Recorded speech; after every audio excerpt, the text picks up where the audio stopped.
Bismillahirrahmanirrahim. Assalamualaikum warahmatullahi wabarakatuh. Alhamdulillahi rabbil alamin. Wassalatu wassalamu ala rasulillahil karim wa ala alihi wa sahbihi ajma'in wa ba'd.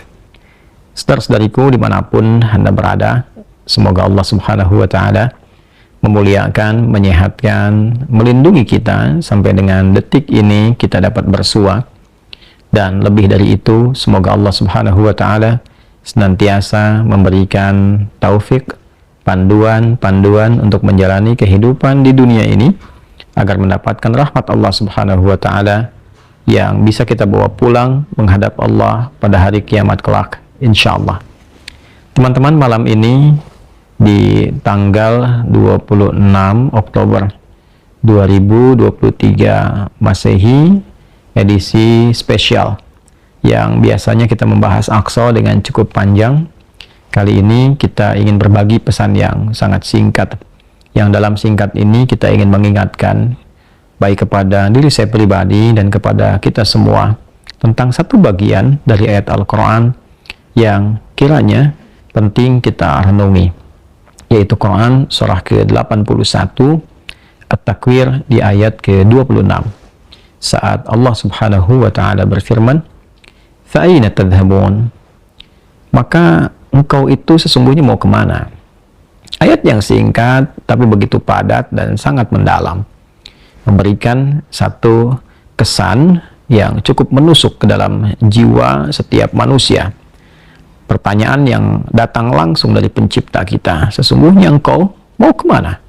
Allah sudah menjelaskan mengapa kita diciptakan. Allah sudah memberikan jalan kehidupan bagi kita dan menerangkan konsekuensi di balik pilihan-pilihan yang kita tetapkan untuk menempuh jalan-jalan yang dimaksudkan. Bila benar, resikonya seperti ini. Bila salah, konsekuensinya demikian.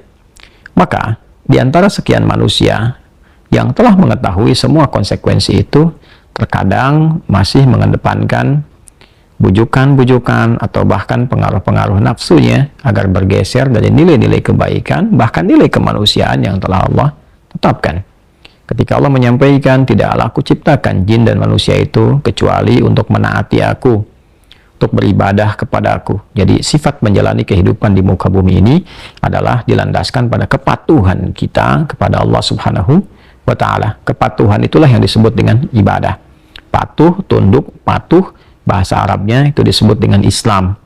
Jadi Islam dalam pengertian etimologi secara bahasa artinya tunduk, patuh, taat. Orangnya disebut dengan Muslim. Jadi setiap manusia itu konsekuensinya memang mesti patuh, tunduk dan taat kepada Sang Pencipta, yaitu Allah subhanahu wa ta'ala.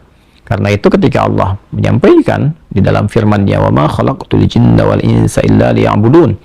Tidaklah aku ciptakan jin dan manusia itu kecuali untuk menjadikan seluruh aktivitasnya agar menaati Allah subhanahu wa ta'ala, dijadikan sebagai ibadah. Jadi kita dari bangun tidur sampai tidur itu sejatinya adalah memetakan kurikulum untuk menaati Allah dalam bingkai ibadah, dilatih dalam bentuk ritual. Ritual itu untuk mengaktifkan titik spiritual kita, titik roh kita. Segala yang terkait dengan roh disebut rohani. Jadi dalam diri kita ini ada spiritnya, ada rohnya.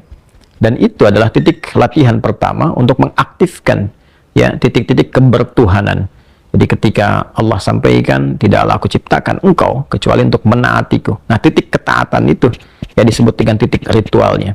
Ibadahnya ibadah ritual, ya keadaannya keadaan spiritual, itu yang penting kita aktifkan dulu.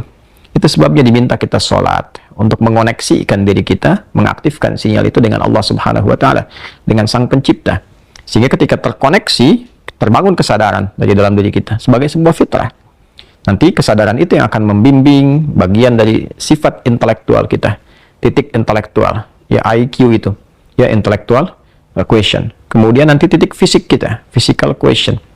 Jadi nanti yang menggerakkan adalah titik spiritualnya. Ini yang memberi perintah. Kalau akal itu masih objektifnya normal saja, karena dia hanya mengkonstruksikan pikiran, mengolah data, ya jadi informasi menjadi knowledge. Knowledge itu yang akan diteruskan kepada fisik untuk dieksekusi. Ya, bagaimana nanti lisan bicara? Seperti apa konstruksi bicaranya? Mengatur katanya bagaimana? Memilihnya seperti apa? Menjelaskannya bagaimana? Tapi perintah untuk melakukan itu sumbernya dari sini. Ya, dari titik terdalamnya. Di dalam itu cuma ada dua. Ada jiwa takwa, ada jiwa fujur. Fa'alhamaha fujuraha wa taqwaha. Maka di dalam diri manusia itu, di titik paling dalamnya itu, ada nilai kebaikan, disebut dengan takwa, karakter moral kebaikan. Ada yang buruk disebut dengan fujur. Nama lainnya disebut dengan nafsu. Karena dari fujur keluar su, melewati nafas. Nafas ketemu su, jadi nafsu. Quran surah ke-12 ayat 53. Wa ma ubarni'un nafsi innan nafsa la'ammaratun bisu illa ma rahimah rabbi.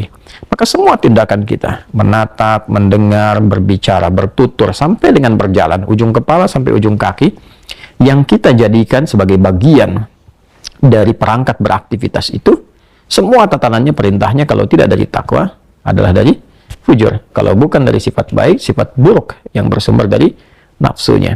Maka semua kegiatan yang kita desain dalam setiap hari itu, kita tata. Dan Allah tanya, baik, engkau untuk apa bekerja? Ya Allah, saya ingin mencari rezeki. Baik, bagus. Untuk dapat uang. Setelah dapat uang mau kemana? Pengen kaya. Setelah kaya mau ngapain? Beli ini, beli itu. Setelah itu mau ngapain? Ditanya terus sampai ujungnya. Fa'aina tadhhabun? Sampai ke titik puncaknya. Kalau kamu sudah meraih apa yang kamu inginkan itu, harta sudah banyak, terkumpul, sudah mewah, rumah sudah megah, mobil melimpah, hidup juga kaya begitu rupa, terus mau ngapain? Ya. Maka orang-orang yang bingung pada akhirnya dia mencari-cari ketenangan. Akhirnya balik lagi, sudah kaya segala rupa, cuma cari ketenangan, akhirnya balik lagi ke desa, nyewa gubuk, nanam kangkung, nanam cabai. Terus kalau memang dengan seperti itu bisa bahagia, kenapa selama ini kerja keras mendapatkan sesuatu yang dikumpulkan? Balik ditanya, kamu kedudukan pengen jadi apa? Terus, yang di militer pengen dapat bintang 1, 2, 3, 4, kalau perlu jenderal besar, bintang 5. Setelah itu mau ngapain? Mau diarahkan kemana semua itu? Karena pada akhirnya semua bintang akan berguguran. Ya, wafat juga, meninggal juga. Kalau sudah selesai, purna, selesai. Demikian yang punya ilmu, punya jabatan, macam-macam. Mau diapain? Ya, ketika semua titik itu mencapai pada titik jenuhnya, di akhir itu akan balik kan. Ya, jabatan purna, harta juga jenuh, ya. Nah, di titik itu kita disadarkan. Ditanya, mau kemana? Maka dijawablah dengan jawaban yang sangat mendalam. Inni dzahibun ila rabbi sayahdin. Yang terbaik adalah katakan, saya ini menyiapkan bekal untuk berjumpa dengan Rabbku. Itu jawaban yang paling indah. Ya, jadi kalau ditanya, mau kemana hidup ini? Kata Quran jawab, aku menyiapkan bekal untuk kembali dan berjumpa dengan Rabbku yang telah menciptaku. Dari situlah kemudian Allah katakan, aku berikan petunjuk kalau begitu. Yahdin. Ya, aku berikan petunjuk, kata Allah. Jadi orang-orang yang menyiapkan semua aktivitasnya dan dia lakukan untuk Allah, berjumpa dengan Allah, maka Allah akan berikan petunjuk dalam setiap aktivitas kehidupannya.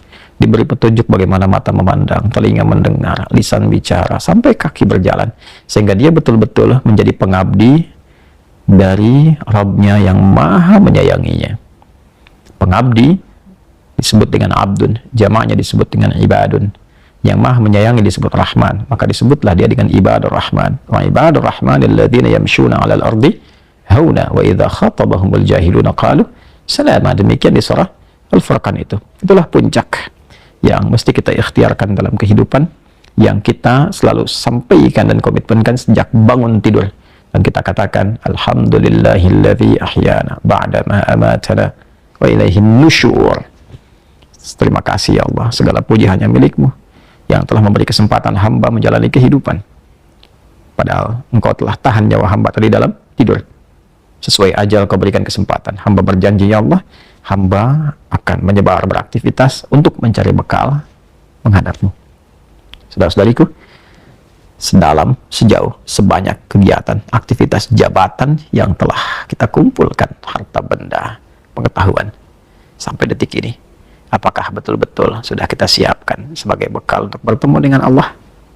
Atau hanya sekedar mengumpulkan semua itu tanpa arah, yang pada akhirnya bertemu dengan kejenuhan kembali? Renungkanlah malam ini, malam Jumat. Jumat saat manusia pertama diciptakan, diturunkan di surga, mengawali misi di dunia, diwafatkan, dan di titik itu kita akan berpisah dengan dunia. Saat azan berkumandang, nampak jelas seluruhnya. Semoga Allah muliakan kita. Selamat merenung. Allahu Akbar. Allahu Akbar. Subhanakallahumma bihamdika asyhadu an la ilaha illa anta nastaghfiruka wa natubu ilaik.